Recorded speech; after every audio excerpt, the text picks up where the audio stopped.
Ayan, na velocity. So, 20t minus 100. So, differentiate.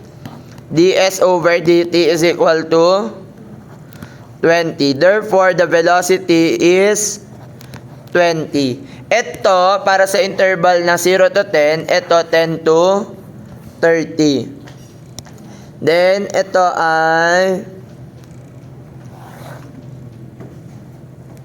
Ayan. The-drawing nyo lang. So, for the velocity equation, so 2t. So, if time is 0, velocity is 0. If time is 10, magkano yun? If time is 10, time 20, velocity is 20. So, ito yung 20. Or, kung gusto nyo i-drawing pag ganun, no? Ipaproject natin, this is 20. Tapos, ito 10. Then, next, since first degree lang to, ibig sabihin, constant na yung speed. So, this is 20 and this is 30. So, ito na yung velocity versus the time graph. Ganun lang.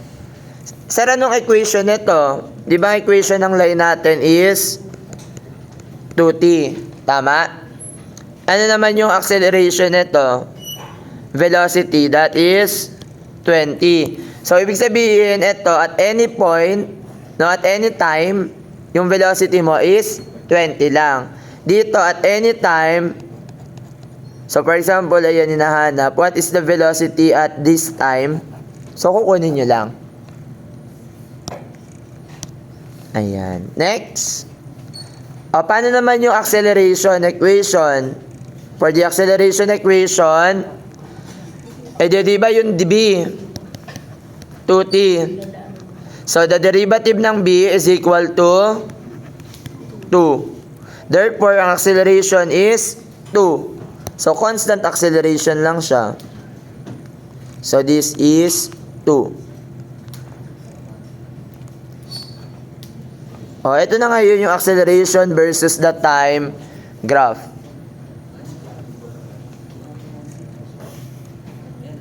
Tapos, constant naman yung speed, ibig sabihin, 0 yung acceleration. So, yun yung mas gusto ko, pagka ganito yung given, mas madali siya.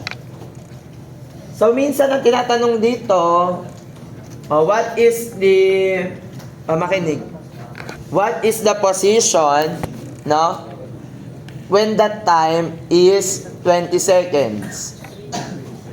For example, what is the position at time is equal to 20 seconds? So, punta kayo dito sa 20, di ba? So, ano yung position niya? Substitute nyo lang. If 20 is time, t, so 20 times 20, 400, minus 100, therefore, 300. For example, at 5 seconds, ano yung position niya at 5 seconds? Saan yung sa substitute? Dito, dito yung 5 eh. So, 5 squared. Therefore, position is 25. So, what is the acceleration? Tinatanong, what is the acceleration when time is equal to 5 seconds? 2. No? Ganun madaling magbasa na, no? Yung graph na titingnan nyo. What is the velocity at 15 seconds? 20. Ito yung 15, no? What is the velocity at 5 seconds?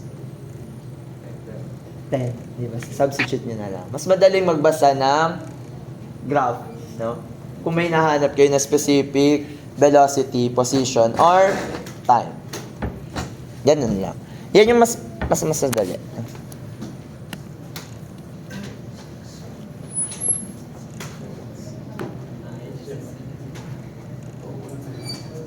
Marami pala niyang ganyan problem sa mga in-upload kong libro sa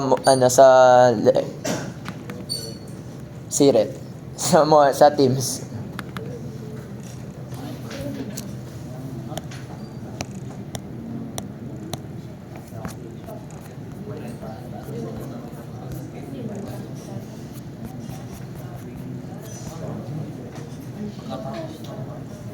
Kaya konti na lang, tatapos.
Okay, next.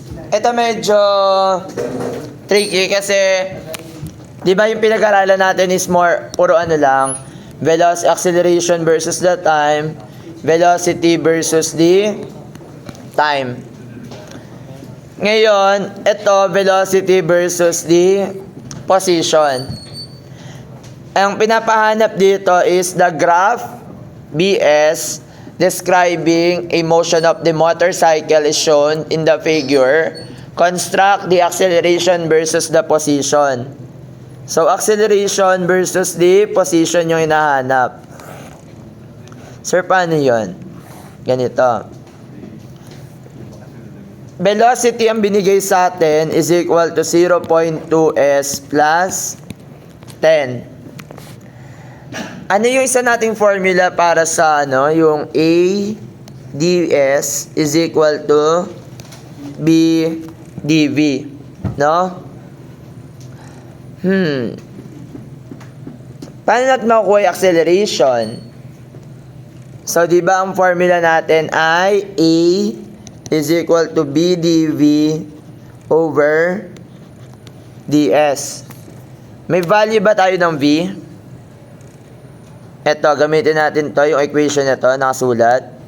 Therefore, the acceleration is equal to 0.2s plus 10 dB over ds. Ano yung dV? Palitan mo na rin yung dV kasi hindi mo natin kailangan ng V na, no? So, that is 0.2s plus 10. Sundan? Paano ang gagawin natin? Simplify. So, we have A is equal to 0.2s plus 10. Ano derivative nito with respect to s? Derivative na 0.2s 0.2. Derivative ng 10, 0. Therefore, ano yung acceleration natin? Distribute lang natin 0.04s plus 10 times 0.2. 2.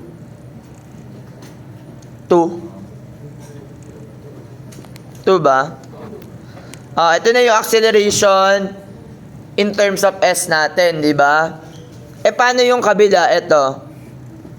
Yung 50. Di papalitan lang natin din yung velocity dito. Therefore, acceleration is equal to 50 times dB.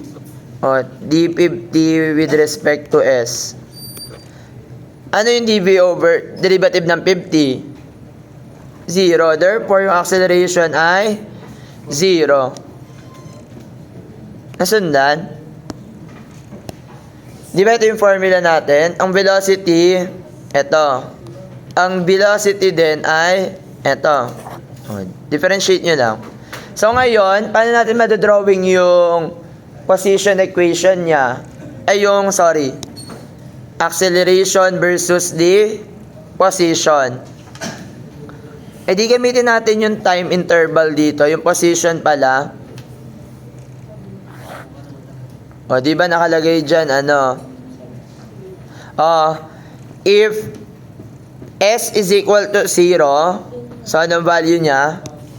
If S is 0, ano yung acceleration? If S is 0, ano yung acceleration? 2. Takpan mo lang, 0, 2. So, start ka sa 2. So, if S is equal to 200, if S is equal to 200, magkano? 0.04 times 200, 80. 8 plus 2. Therefore, this is 10. Tama? Dito naman, syempre sa interval na to, ito na yung gagamitin natin. 0 na yung acceleration. So, ayun na. Ito na yung acceleration versus the position graph. No? Ano yung equation nito? Nung line na yan. A is equal to 0.04s plus 2. Paano pag hinahanap yung acceleration when the position is equal to 10? 100.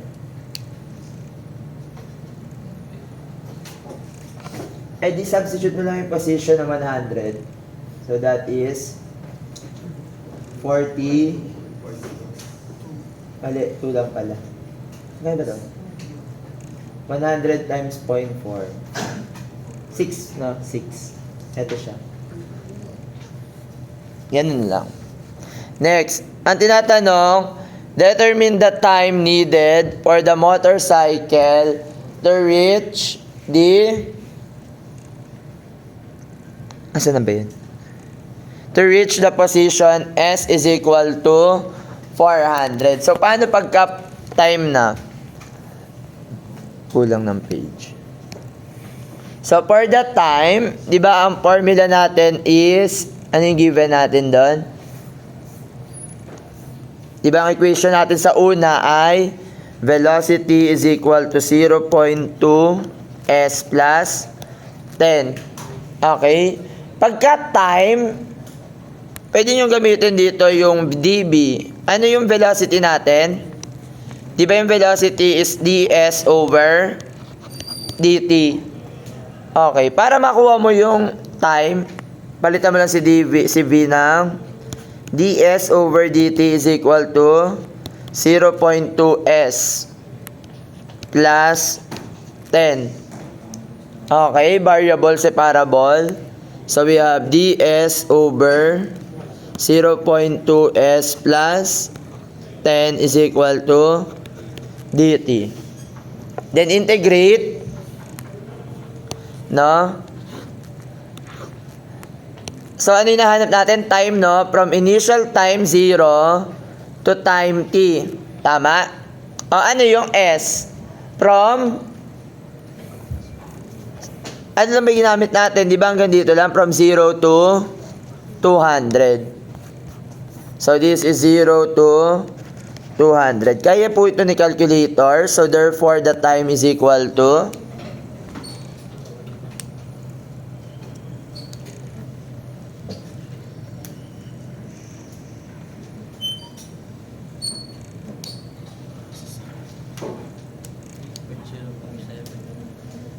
0. Hindi. 8.047. Tama. 8.05. 0. 047. Ay, 8.05. Sige. 047 natin. So, yan yung unang time. Yung pangalawa naman, ano yung equation natin binigay? That is, B is equal to 50. So, B is equal to 50. So, dB is equal to ds over dt is equal to 50. Variable separable, ds is equal to dt. And then, ang limits nyo na dito, pag in-integrate mo, ang limits natin, from, nag-start na tayo ng 200 to 400. Ano yung time natin na nag-start? Siyempre, dun tayo sa 8.047 to t. So, magkano si t? Eto, pakikalki po ito. Magkano? Magkano? 4 is equal to upper minus lower t minus 8.047. So, magkano yung total time? 12 point. Ay, tama. So, yun yung tamang sayin na.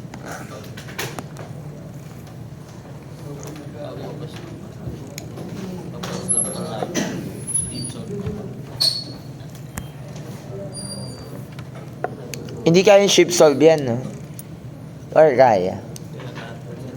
Alam ko hindi kaya yung shift solve.